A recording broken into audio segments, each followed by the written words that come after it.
What is the moment that caught you off guard the most when you were seeing things through the eyes of someone else? Oh, I'll tell you. So I was actually at a grocery store buying snacks. And so in grocery stores in Spain, they will not give you a bag for your groceries unless you ask for one.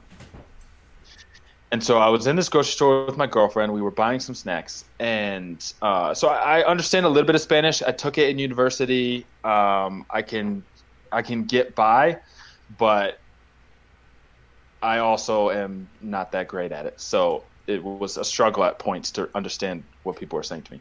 And so I was in this grocery store line. The line was building up behind us. It was a kind of a busier time of day. And the cashier is scanning our groceries, and then she's asking me a question in Spanish. And I have no idea what she's asking me.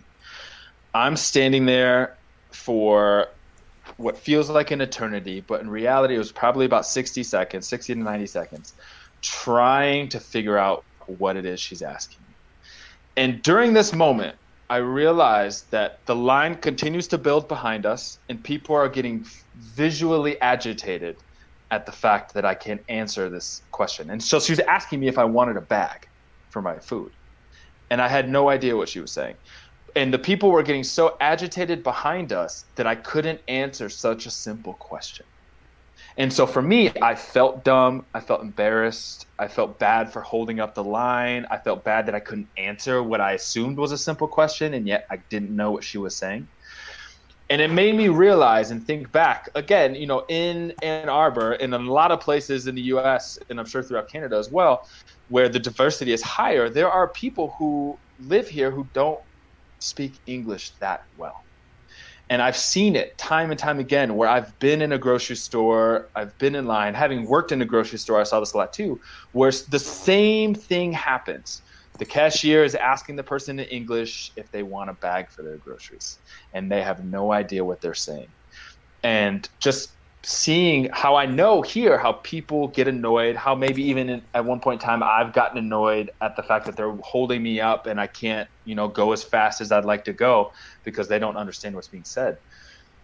And finally being able to not just like sympathize with them and be like, okay, they don't know the language, like I'm sure it's tough, but to actually switch places and to be on the other end of that and to experience that they don't want to hold anyone up. They want it to go as smoothly as everyone else. They probably feel dumb for not knowing what's being said, because I felt dumb for not knowing what was being said.